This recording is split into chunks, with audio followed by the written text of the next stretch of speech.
आज के इस वीडियो में हम डिस्कस करने वाले हैं 12th NIOS हिंदी के मोस्ट इंपोर्टेंट क्वेश्चन आंसर्स। इस वीडियो में आपको हिंदी के प्रीवियस ईयर क्वेश्चन पेपर का पूरा सॉल्यूशन मिलने वाला है।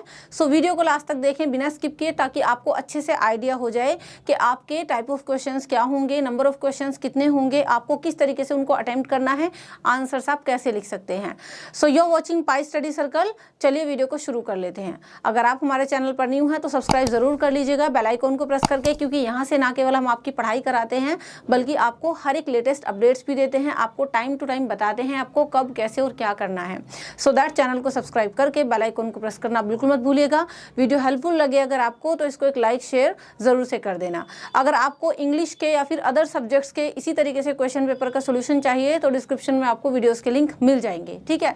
तो यहाँ पर हम जो है कुछ ऐसे क्वेश्चंस हिंदी के जो है पढ़ने वाले हैं, समझने वाले हैं, जो आपको 100% पास जरूर सर से करा देंगे। चलिए देख लेते हैं उन क्वेश्चंस को। तो देखो यहाँ पर आप देख सकते हैं NIOS क्लास 12th हिंदी, जिसका कोड है 301।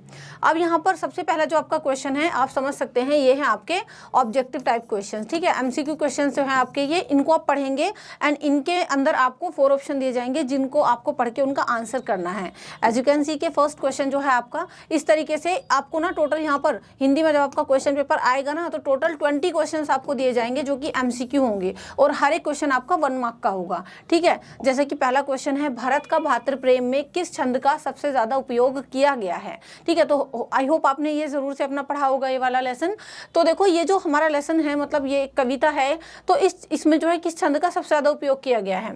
4 ऑप्शन है आपके सामने, दोहा या चौपाई या फिर कवित या फिर सोरठा। तो इसका जो राइट ऑप्शन है वो है आपका चौपाई। भारत का भातृ प्रेम जो है उसमें जो है चौपाई छंद का प्रयोग सबसे ज्यादा किया गया है। अब देखो पहला जो आपको क्वेश्चन दिया जाएगा एग्जाम में, इसमें ऑप्शनल होगा आपके लिए। अगर आपको पहला समझ में नहीं आता तो आप इसको स्किप कर सकते हो, दूसरा क्वेश्चन पढ़ सकते हो। जैसे कि दूसरा है, श्री कृष्ण द्वारा गले पर धारण किए गए आभूषण में क्या सुशोभित हो रहा है। मतलब जो श्री कृष्ण ने आभूषण पहना हुआ है गले में, तो उसमें जो है क्या सुशोभित हो रहा है, सूरदास द्वारा रचित पद के आधार पर आपको बताना है। 4 ऑप्शन है। देखो जो उन्होंने गले में ना पहना हुआ है उसमें सिंह नख दिख रहा है या फिर सिंह दिख रहा है या फिर कठुला या फिर वज्र। तो देखो जो श्री कृष्ण ने गले में आभूषण पहना हुआ है ना, तो उसमें जो है सिंह नख दिख रहा है, मतलब आपका ये पहला ऑप्शन राइट है। अब इस तरीके से पहले क्वेश्चन में आपको 2 ऑप्शन मिल गए, पहला कर लो या फिर दूसरा कर लो। अब आपको मिलता है नेक्स्ट क्वेश्चन जो कि है क्वेश्चन नंबर 2। इसमें भी आपको ऑप्शन में दूसरा क्वेश्चन दिया जाएगा। जैसे कि क्वेश्चन नंबर 2 का जो क्या है हमारा, वो है कि श्री कृष्ण को प्राप्त करने के लिए मीरा ने क्या मूल्य चुकाया है। तो आई होप कि इनके बारे में तो सभी ने सुना होगा कि मीरा श्री कृष्ण को कितना ज्यादा प्रेम करती थी। तो देखिए ए है आपका धनराशि, दूसरा है मान सम्मान या फिर कीर्ति या फिर सिंहासन। तो श्री कृष्ण को प्राप्त करने के लिए मीरा ने जो सबसे बड़ा एक तरीके से मूल्य चुकाया था वो था अपना मान सम्मान, तो उसकी भी उन्होंने चिंता नहीं की थी। तो ये आपका राइट ऑप्शन है। अथवा में दूसरा भी आपका ऑप्शन है और ये क्वेश्चन है कि बिहारी द्वारा रचित दोहा कनक कनक तय 100 गुनी में किसका जो नशा है वो धतूरे से भी ज्यादा माना जाता है। तो देखो बिहारी ने जो है एक दोहा जो है रचित किया था जिसकी शुरुआत में कहा गया था कनक कनक तय 100 गुनी, ठीक है। काफी फेमस दोहा है ये। तो इसमें किसके नशे को धतूरे से भी ज्यादा अधिक बताया गया है। धतूरा भी काफी नशीला होता है, एक नशीला पदार्थ माना जाता है, तो किसके नशे को धतूरे से भी ज्यादा अधिक बताया गया है। ऑप्शन ए है भांग का नशा, दूसरा है आपका मदिरा का नशा, इसके अलावा आपका नेक्स्ट है पद का नशा या फिर धन का नशा। तो देखो इसमें कहा गया है कि जो धन का नशा होता है ना, पैसे का जो नशा होता है वो धतूरे के नशे से भी ज्यादा नशीला होता है। तो यहाँ पर आपका धन, ये वाला ऑप्शन जो है वो राइट है। नेक्स्ट क्वेश्चन है और क्वेश्चन नंबर 3 में भी आपको ऑप्शनल में 2 क्वेश्चन दिए जाएंगे। जैसे कि क्या क्वेश्चन है, बढ़े चलो इस कविता में भारत माता किसके प्रकाश से प्रकाशित है। पहला है सूरज की किरणों से, दूसरा है चंद्रमा की चांदनी से, या फिर स्वयं अपने प्रकाश से, या फिर शहीदों के बलिदान से। तो देखो बढ़े चलो इस कविता में भारत माता जो है ना वो शहीदों के बलिदान से प्रकाशित है। तो यहाँ पर आपका ये वाला ऑप्शन राइट हो जाएगा, ठीक है। चलिए अगर ये आपको समझ में नहीं आता तो आप इसको स्किप कर सकते हो। इसमें दूसरा क्वेश्चन है, परशुराम के उपदेश कविता में चट्टानों की छाती से दूध निकालने का क्या अर्थ है। तो ये जो फ्रेज है, ठीक है, इसका अर्थ आपसे पूछा है, ठीक है। तो पहला है आपका शत्रु पर विजय प्राप्त करना, दूसरा है आपका विपरीत परिस्थितियों का सामना करना, तीसरा है दुर्गम परिस्थितियों का सामना कर अपना लक्ष्य प्राप्त करना, या फिर दुर्गम, दुर्गम का मतलब क्या होता है, दुर्गम का मतलब होता है कठिन या फिर विपरीत, यानी जो बुरी परिस्थितियां होती हैं। तो दुर्गम परिस्थितियों का सामना कर अपने लक्ष्य को प्राप्त करना, या फिर दुर्गम परिस्थितियों का सामना करके आगे की ओर बढ़ना। तो देखो परशुराम के जो उपदेश थे, इसमें चट्टानों की छाती से दूध निकालो, इसका अर्थ ये है कि इंसान दुर्गम परिस्थितियों का सामना करते हुए आगे की ओर बढ़े, इसका मतलब ये है। ठीक है, चलिए अभी हमारा नेक्स्ट क्वेश्चन है। नेक्स्ट क्वेश्चन है क्वेश्चन नंबर 4। इसमें है कि क्या भूलूं क्या याद करूं। इस कविता के आधार पर लिखिए कि अतीत की दुखद स्मृतियों का कवि पर क्या प्रभाव पड़ा। तो एक कविता है जिसका नाम है क्या भूलूं क्या याद करूं। तो इस कविता के आधार पर आपको बताना है कि अतीत का मतलब जो समय बीत गया है, उस बीते हुए समय की जो दुखद यानी दुख देने वाली यादें हैं, इन यादों का कवि पर क्या इफेक्ट पड़ा। ऑप्शन है उसकी आंखें आंसुओं से भर जाती हैं, या फिर वह ईश्वर को दोषी ठहराने लगता है, या फिर वह अपने को संभाल नहीं पाता, या फिर उसका दिल भारी हो जाता है। तो देखो क्या भूलूं क्या याद करूं, इस कविता के आधार पर जो अतीत की पुरानी मतलब दुख भरी यादें हैं, उन यादों का कवि पर यह प्रभाव पड़ता है कि उसका ना दिल भारी हो जाता है। तो आपका डी ऑप्शन यहाँ पर राइट होगा। नेक्स्ट क्वेश्चन है आपका क्वेश्चन नंबर 5। देखो यहाँ पर ना आपको कोई भी ऑप्शन नहीं दिया हुआ है। क्वेश्चन नंबर 5 है जंगल और पहाड़ एक दूसरे के हैं, है ना, जंगल और पहाड़ एक दूसरे के हैं, तो रिक्त स्थान की पूर्ति के लिए सतपुड़ा के घने जंगल कविता के आधार पर उचित विकल्प का आपको चयन करना है। तो यहाँ पर आप देख सकते हैं ये विरोधी हैं, मित्र हैं, पूरक हैं, या फिर समांतर हैं। तो इसका राइट आंसर है आपका कि ये पूरक हैं, एक दूसरे के पूरक हैं। अब देखिए यहाँ पर आप देख सकते हैं क्वेश्चन नंबर 6 है कि भेड़ा प्रतीकार्थ नहीं है, यानी भेड़िया किस चीज का प्रतीकार्थ नहीं है। जहां पर आपको नहीं कहा जाए वहां पर आपको थोड़ा ध्यान से क्वेश्चन को अटेम्प्ट करना होता है। ठीक है, नेगेटिव इसमें साइन है आपका। तो देखो भेड़िया प्रतीक माना जा सकता है अत्याचारी वर्ग का भी, कि भाई अत्याचारी वर्ग का प्रतीक माना जाता है भेड़िया, कहते हैं ना कि ये तो बहुत ही भेड़िया किस्म का इंसान है, ऐसा भी बोल देते हैं कभी कभी। दूसरा है आपका जो है शोषक वर्ग का, जो लोग यानी शोषण करते हैं उनको भी भेड़िए से कंपेयर किया जाता है, या फिर सत्ताधारी वर्ग का, या फिर हिंसक पशुओं का। तो देखो भेड़िया प्रतीक माना जाता है अत्याचारी वर्ग का भी, शोषक वर्ग का भी, हिंसक पशुओं का भी, लेकिन जो सत्ताधारी वर्ग होता है उसका प्रतीक नहीं माना जाता। तो नहीं वाले का आंसर आप ऐसे लिखेंगे। चलिए अब क्वेश्चन नंबर 7 है। क्वेश्चन नंबर 7 का जो क्या है मतलब पहला ऑप्शन, इसमें आपको ऑप्शन दिए जाएंगे। पहला है संयुक्त परिवार, ये जो कविता है इसकी विषय वस्तु किस पर आधारित नहीं है।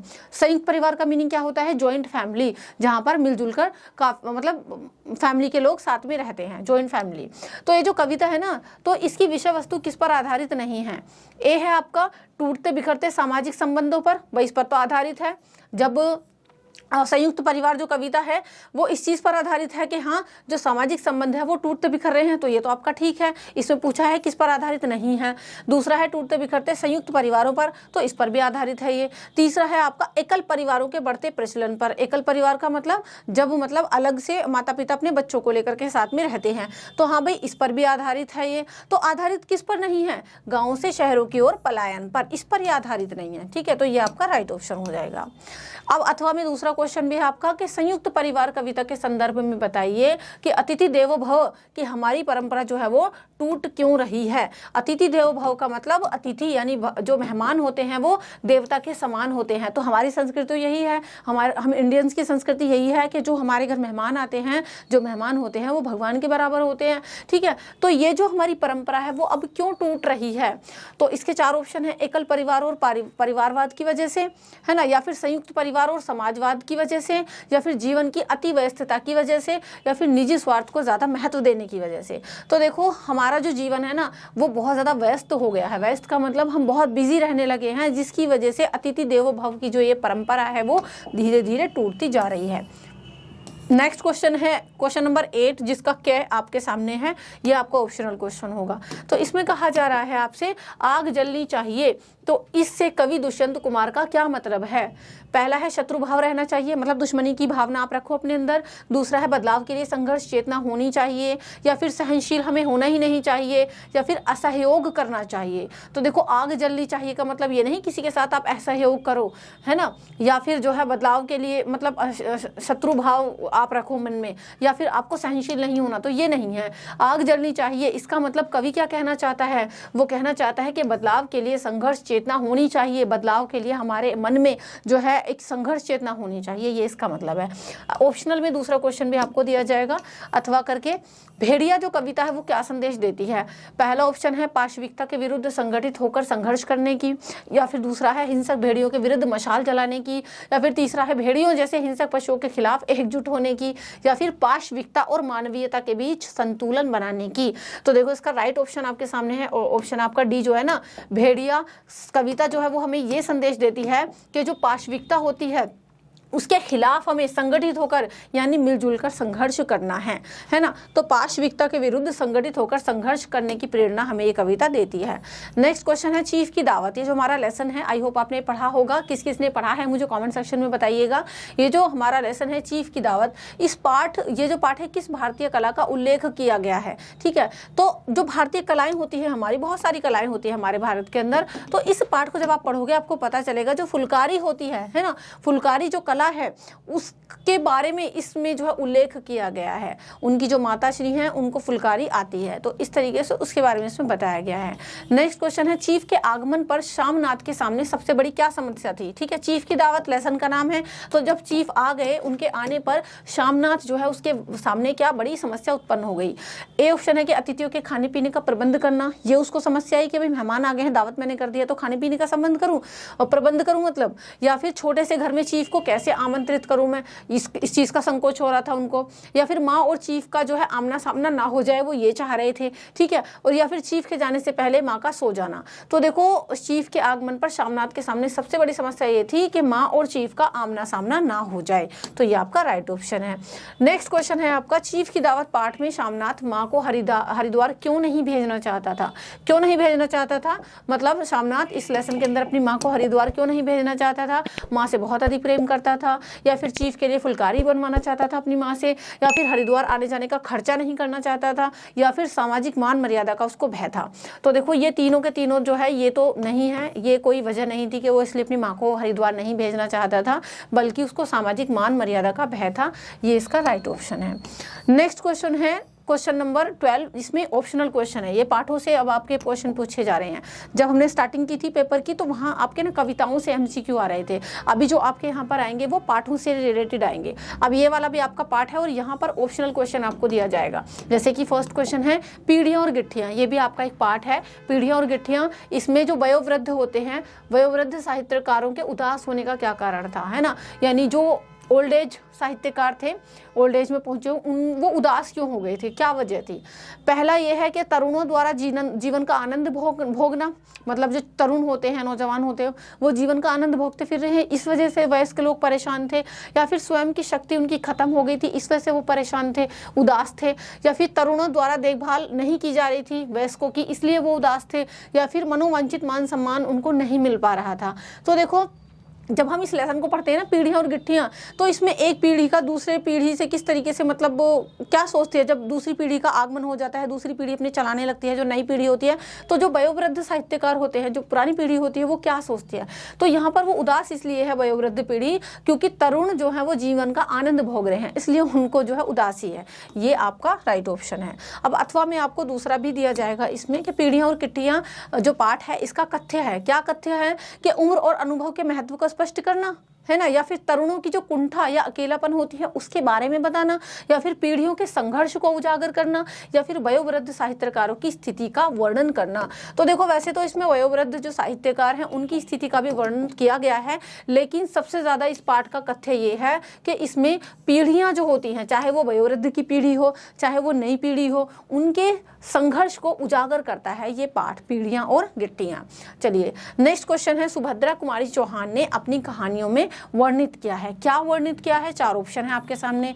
जीवन और समाज की समस्याओं को, या फिर स्त्री जीवन की समस्याओं को, या फिर पराधीन भारत की स्थिति को। पराधीन का मतलब जब हमारा भारत जो है वो गुलाम था तो उस स्थिति को, या फिर राजनीतिक जीवन की उथल पुथल को। तो देखो जो सुभद्रा कुमारी चौहान है उन्होंने अपनी कहानियों में किस चीज़ के बारे में वर्णित किया है? स्त्री जीवन की समस्याओं को, जो स्त्री जीवन की समस्याएं होती हैं उनके बारे में बताया है।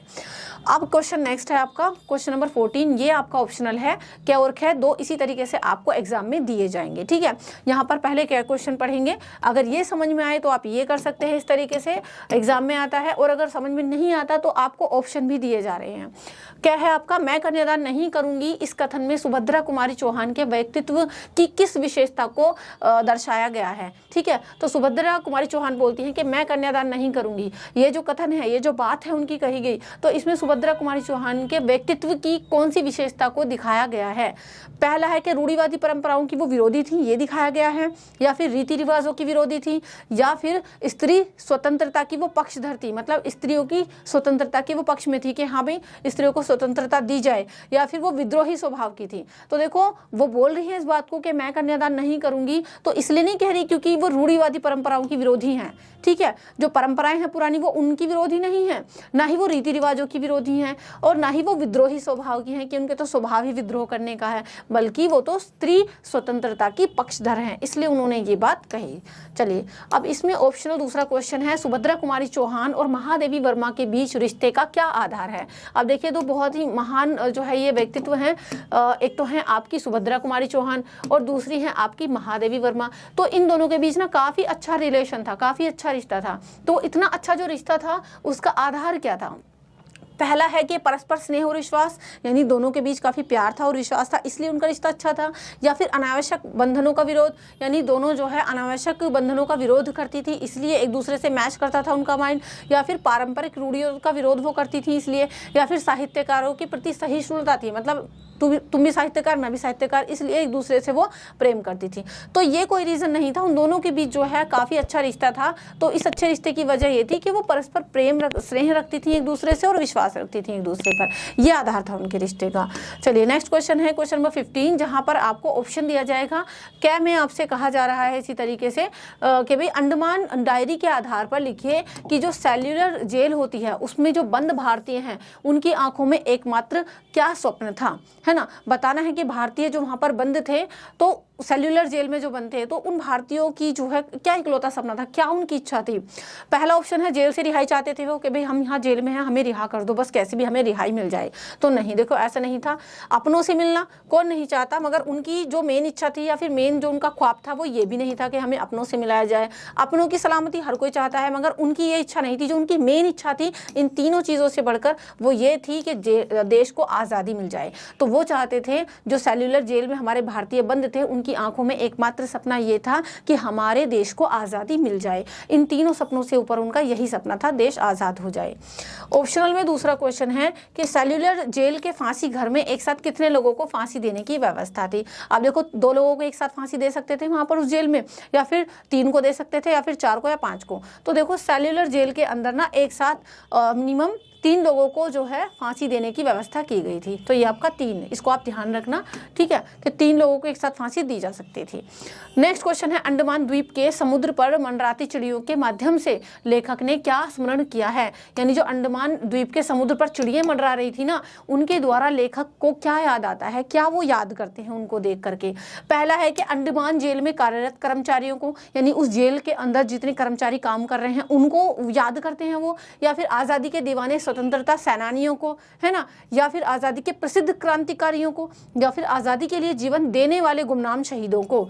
यानी अंडमान द्वीप पर जो चिड़ियां मंडरा रही हैं, बहुत सारी चिड़ियां होती हैं, तो उन चिड़ियों के माध्यम से लेखक उन लोगों को याद करता है जो गुमनाम हैं और शहीद हो गए भारत को आज़ादी दिलाने के लिए, जिनका इतना ज़्यादा नाम भी नहीं है। बहुत सारे ऐसे लोग हैं, देखो काफ़ी सारे जो हमारे शहीद हैं उनका नाम हमें पता है, लेकिन उनके अलावा भी बहुत सारे लोग शहीद हुए हैं देश को आज़ादी दिलाने के लिए, जिनका शायद हमें नाम भी ना पता हो।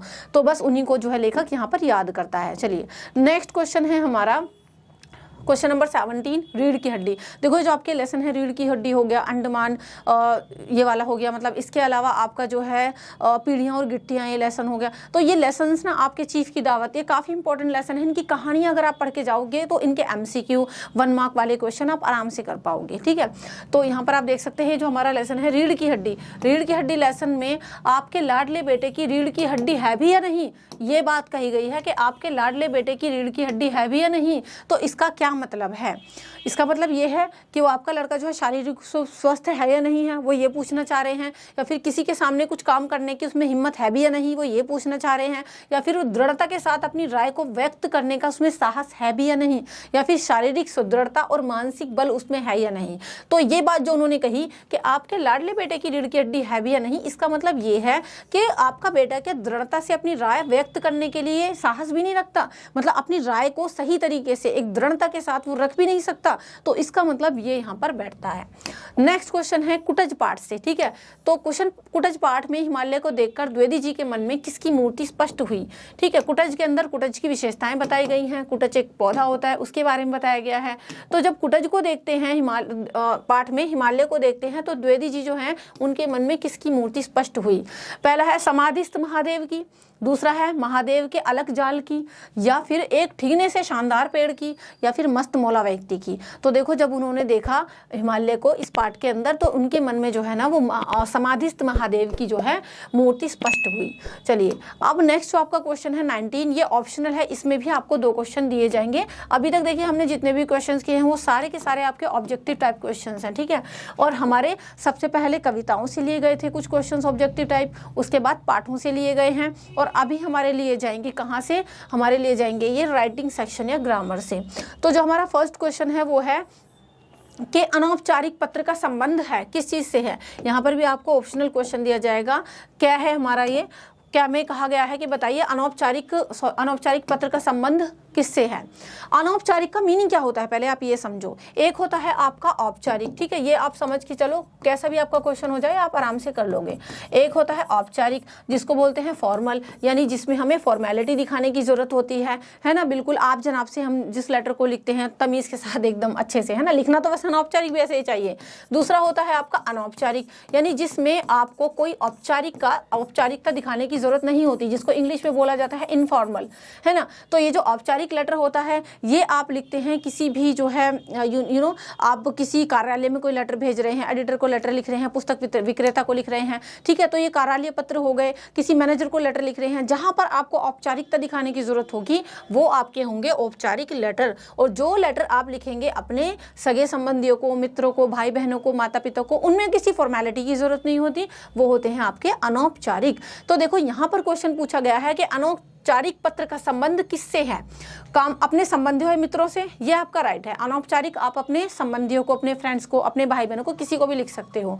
दूसरा है कामकाजी व्यक्तियों से इसका संबंध है, या फिर स्कूल के प्रधानाचार्य से, या फिर सरकारी विभाग से। तो देखो ये तीनों जो लेटर हैं आपके, चाहे कामकाजी व्यक्ति को अगर आप लिखें, स्कूल के प्रधानाचार्य को लिखें, या फिर सरकारी विभाग में लिखें, ये सारे आपके कैसे होते हैं? औपचारिक होते हैं, ठीक है। तो किससे संबंध नहीं है आपका?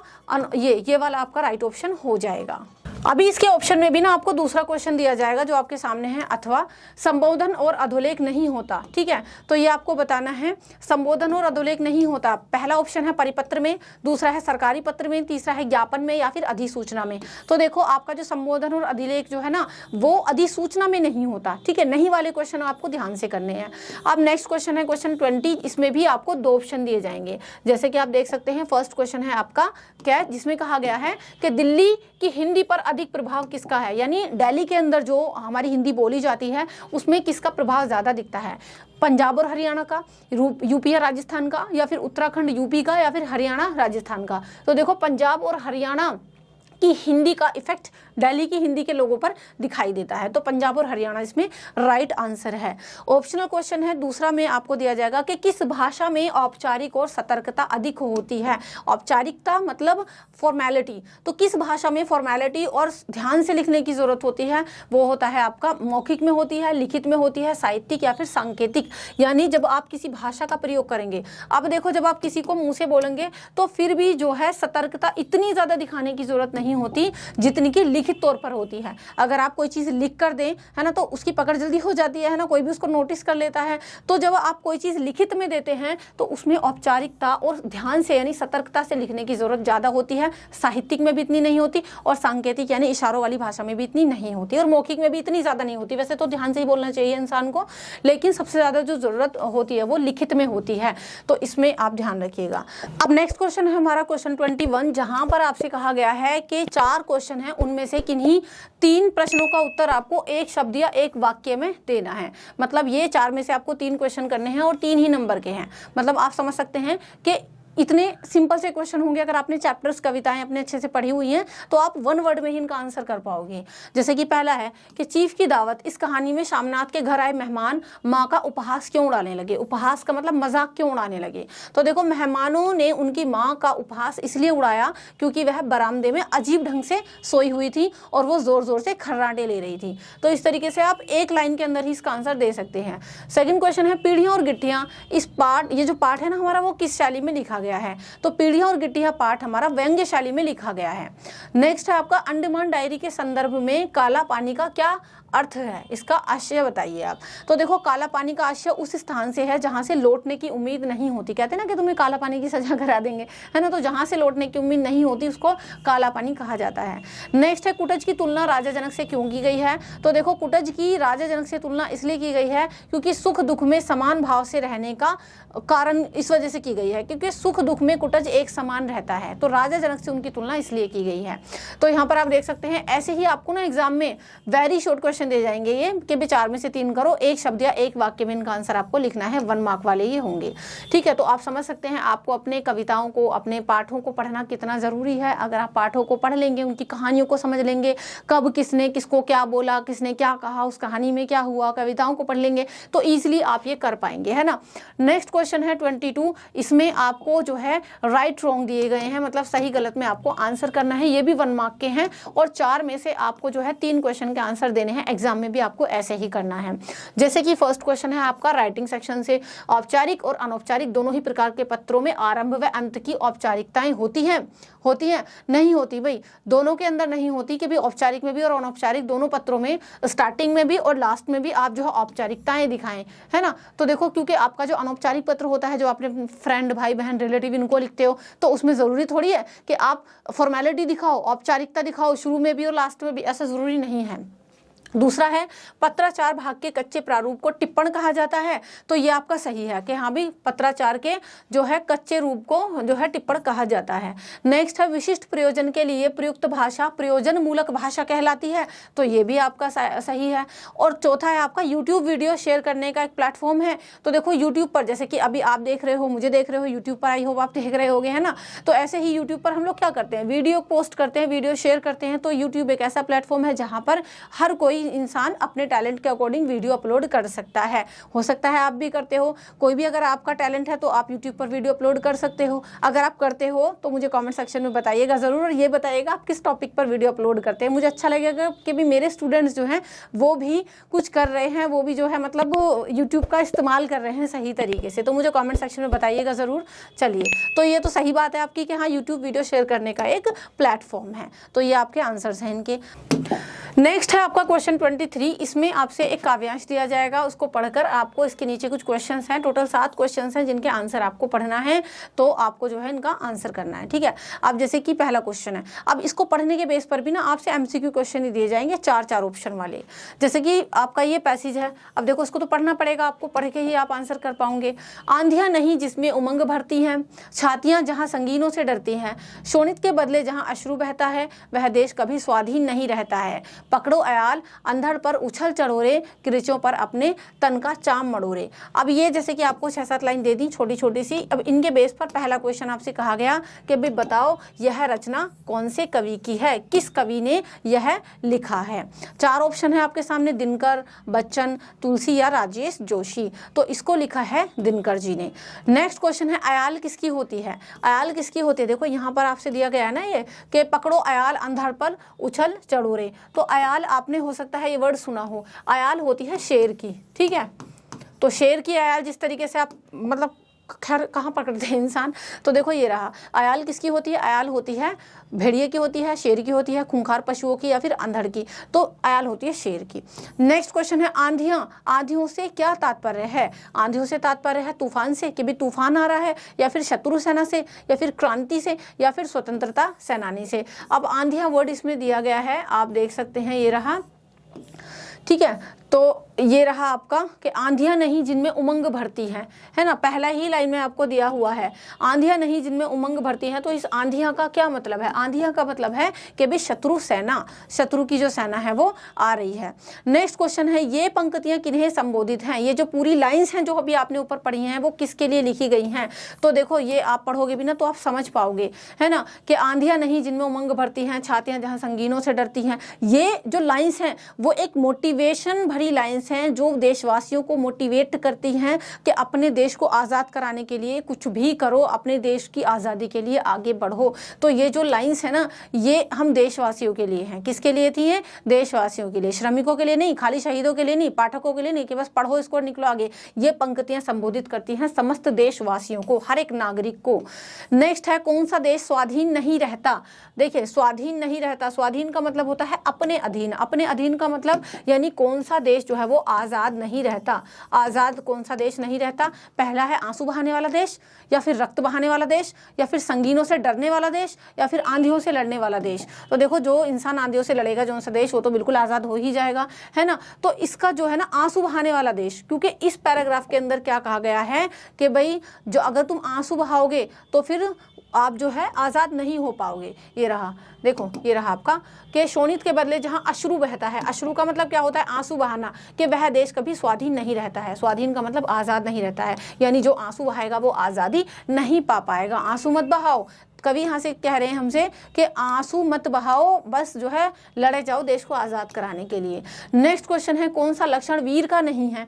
वीर का मतलब जो हिम्मती लोग होते हैं, जो देश को आज़ाद कराने के लिए कुछ भी कर सकते हैं। तो कवि यहाँ पर कह रहे हैं कि बताओ कौन सा लक्षण वीर इंसान का नहीं है? शत्रु का सामना करना, भाई क्यों नहीं है ये लक्षण? अगर कोई इंसान दुश्मन का सामना कर रहा है तो वह तो डेफिनेटली वो तो वीर है, तो ये तो आपका गलत है।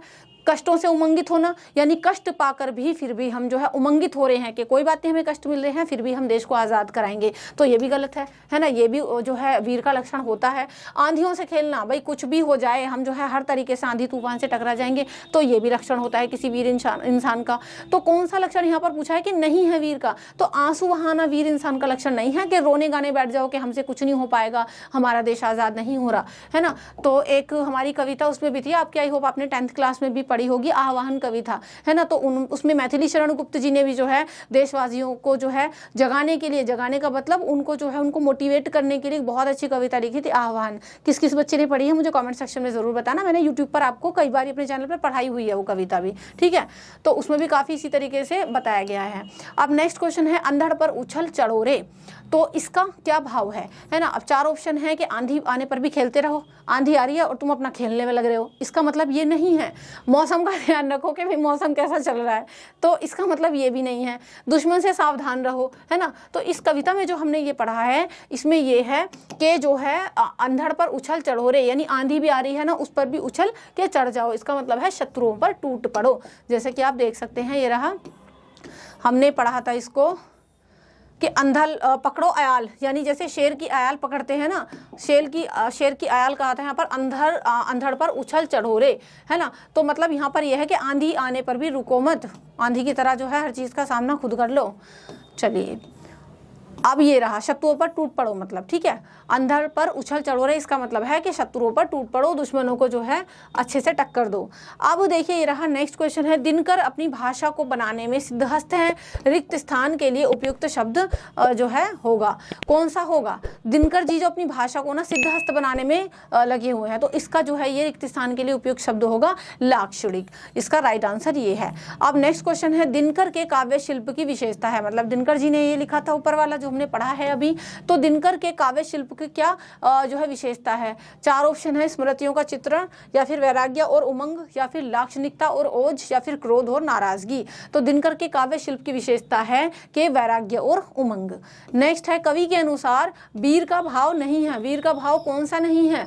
आंधियों से टकराना, ये तो वीर का इंसान का भाव है, आंधियों से टकरा जाएगा भाई वो। छाती पर वार झेलना, वो भी झेल जाएगा। शेर की आयाल पकड़कर भाग जाना, है ना, या फिर शत्रु को पराजित करना, करना, तो देखो शत्रु को पराजित भी वीर इंसान कर लेगा।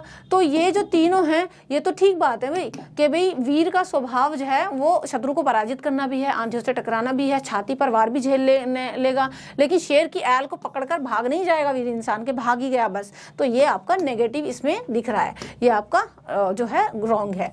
मतलब यहाँ तक हमने देखिए, यहाँ तक हमने जो है इस काव्यांश को पढ़ा है और इसको पढ़ने के बेस पर आपने ये टोटल इतने क्वेश्चंस के आंसर करने हैं, ठीक है। मतलब यहाँ पर मैंने जैसे कि आपको बताया था कि टोटल कितने क्वेश्चंस आप लोग के आने हैं, टोटल आपके आने हैं भाई, ये रहा 7 क्वेश्चंस थे कि एक छोटा सा काव्यांश है उसको पढ़िए और उसके बेस पर आपको इन 7 क्वेश्चन के आंसर्स करने हैं, है ना। सातों के सातों MCQ क्वेश्चंस ही थे आपके, ये समझ में आ गए होंगे। आई होप आपको इस तरीके से आपको करना होता है ये। अभी हम बढ़ेंगे नेक्स्ट क्वेश्चन की तरफ। अब नेक्स्ट क्वेश्चन है 24, इसको पढ़ेंगे। अब देखो ऊपर तो ना आपको एक काव्यांश दिया हुआ था, मतलब पठित काव्यांश दिया हुआ था जो अभी अभी हमने डिस्कस किया है।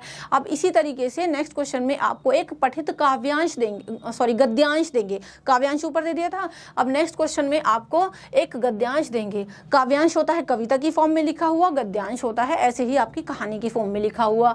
तो एक गद्यांश दिया है, उस पर आधारित किन्हीं 7 प्रश्नों के उपयुक्त उत्तर वाले विकल्प को चुनकर लिखना है, ठीक है। तो टोटल 7 क्वेश्चन आपको दिए जाएंगे, मतलब क्वेश्चन दिए जाएंगे नीचे, उनमें से 7 क्वेश्चन को अटेम्प्ट करना है। अब देखिए ये भी आपका पठित है, पठित का मतलब आपके सिलेबस में से ही आपको दिया गया है। और अगर मैं इसको पढ़ूं तो ये है शायद आपका कुटज पाठ से, कुटज आपका पाठ है वो अगर आप पढ़ लोगे इसी तरीके से किसी भी पाठ से ना आपको ये एक गद्यांश दिया जाता है, मतलब पठित गद्यांश, इसको पढ़ो एंड इसके बेस पर क्वेश्चन के आंसर्स करो। जैसे कि इसको पढ़िए, देखिए दूर पर्वतराज हिमालय की हिमाच्छादित चोटियां हैं, वहीं कहीं भगवान महादेव समाधि लगाकर बैठे होंगे, नीचे सपाट पथरीली जमीन का मैदान है और कहीं कहीं पर्वत नंदिनी सरिताएं, सरिताएं का मतलब क्या होता है, नदियां। तो आगे बढ़ने का रास्ता खोज रही होंगी बीच बीच में, यह चट्टानों की उबड़ खाबड़ जटा भूमि है, सूखी नीरस कठोर, ठीक है। यानी कौन रास्ता ढूंढ रही होंगी, जो नदियां हैं ना वो आगे बढ़ने का रास्ता खोज रही होंगी। यह आसन मारकर बैठे, यहीं आसन मारकर बैठे हैं मेरे चिर परिचित दोस्त कुटज, मतलब यहीं आसन मारकर बैठने का मतलब क्या है, कुटज एक छोटा सा पौधा है कि यहीं पर वो पौधा है लगा हुआ। एक बार अपने झबरीले मूर्धा को हिलाकर समाधिनिष्ठ महादेव को पुष्प स्वस्थ का उपहार चढ़ा देते हैं और एक बार नीचे की ओर अपनी पाताल भेदी जड़ों को दबाकर गिरी नंदिनी सरिताओं को संकेत से बता देते हैं कि रस का स्रोत कहाँ है। जीना चाहते हो, कठोर पाषाण को भेद कर पाताल की छाती चीर कर अपना भोग्य ग्रहण करो, संग्रह करो। वायुमंडल को चूसकर झंझा तूफान को रगड़कर अपना प्राप्य वसूल लो। आकाश को चूमकर अवकाश की लहरी में झूमकर उल्लास खींच लो। तो कुटज का यही उपदेश है। तो बेसिकली ये जो कुटज पाठ है, मैं आपको सिंपल सा बता दूं, कुटज पाठ जो है कठिन परिस्थितियों में भी जीवन जीने का उपदेश देता है, क्योंकि कुटज जितनी कठिन परिस्थितियों में खुद को सर्वाइव कर पाता है, अगर इंसान भी उससे कुछ सीखे कि कठिन परिस्थितियां होने के बावजूद भी हमें सर्वाइव करना है, इस दुनिया में रहना है, अच्छे से रहना है, चाहे परिस्थितियां कैसी भी हों, कोशिश करेंगे अपनी तरफ से कि हमें रहें और सर्वाइव कर पाएं। तो यही हमें कुटज सिखाता है और इन लाइन्स में भी कहीं ना कहीं यही कहा गया है। अब देखो पहला क्वेश्चन, जब आपको इस तरीके से कोई भी गद्यांश दिया जाएगा, चाहे चीफ की दावत में से दें, चाहे कुटज पाठ में से दें, ठीक है, किसी भी पाठ में से आपको दें, तो पहला क्वेश्चन कहा जाएगा बताओ गद्यांश के लेखक का नाम क्या है। तो आप जब किसी भी पाठ को पढ़ें तो उसके लेखक का, या फिर किसी कविता को पढ़ें तो उसके कवि का नाम पता होना जरूरी है। अब गद्यांश के लेखक कौन है, कुटज जो है वो हजारी प्रसाद द्विवेदी द्वारा लिखित काफी फेमस ये जो है गद्यांश है, तो इसको लिखा है हजारी प्रसाद द्विवेदी जी ने। अब गद्यांश के पाठ का क्या नाम है बताओ, मतलब ऊपर हमें खाली गद्यांश दिया था ना तो पाठ का नाम बताया था, ना ही पाठक का नाम, मतलब लेखक का नाम बताया था। वो तो हमें पढ़ के पता चला है कि भाई हाँ ये कौन से पाठ से है, तो कुटज पाठ से है आपका, ना तो ठेस से है, ना दो कलाकार से है, ना जिजीविषा की विजय से है, कुटज पाठ से लिया गया है। नेक्स्ट है हिमालय की चट्टानों पर आसन मारकर कौन बैठा है बताओ, है ना। तो ये आपको पहली ही लाइन में आई थिंक हमने इसको पढ़ा था, बताओ कि कौन बैठा हुआ है, भगवान शिव बैठे हैं, कुटज खुद बैठा है, अलकनंदा है या शिवालिक पर्वत है। तो देखिए ये रहा, जब आप इसको पढ़ेंगे तो पहली ही लाइन में आई थिंक इसका आंसर आपको मिल जाएगा कि पूर्व पर हिमालय की हिमाच्छित चोटियां हैं, हिमाच्छित चोटियां हैं, वहीं कहीं भगवान महादेव समाधि लगाकर बैठे होंगे, है ना। तो वहीं कहीं कौन बैठा होगा, भगवान महादेव समाधि लगाकर बैठे होंगे। दैट मीन्स हमें इसका फर्स्ट क्वेश्चन का आंसर मिल गया है।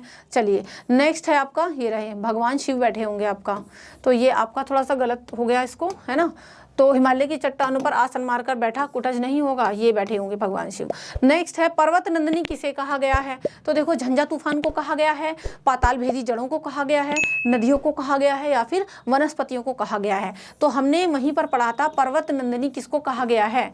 तो चलिए ये रहा, जहाँ हमें हमारा फर्स्ट क्वेश्चन मिला था उसी के थोड़ा सा आगे को जाके हम जब हम पढ़ेंगे कि कहीं कहीं पर्वत नंदिनी सरिताएं, पर्वत नंदिनी किसको कहा गया है भाई? पर्वत नंदिनी सरिताओं को कहा गया है। और मैंने आपको बताया था कि सरिताएं किसको कहा जाता है? सरिताएं कहा जाता है नदी को। तो देखिए ये रहा आपका 4 ऑप्शन में से नदी वाला भी यहाँ पर ऑप्शन आपको गिवन है, मतलब आपका नदी वाला ऑप्शन ठीक है।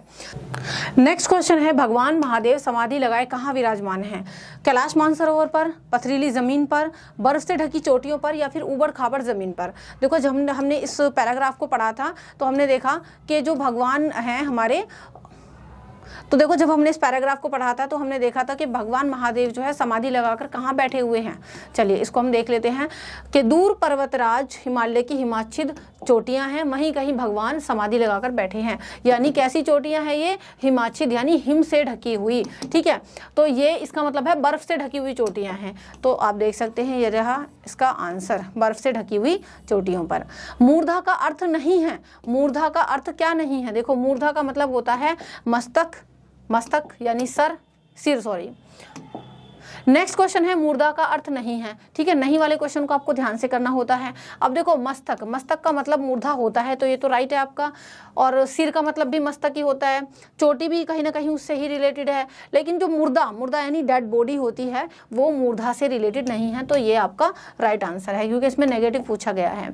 नेक्स्ट है कुटज भगवान शिव को कौन सा उपहार भेंट करता है? जो कुटज का पौधा है वो भगवान शिव को कौन सा उपहार भेंट करता है?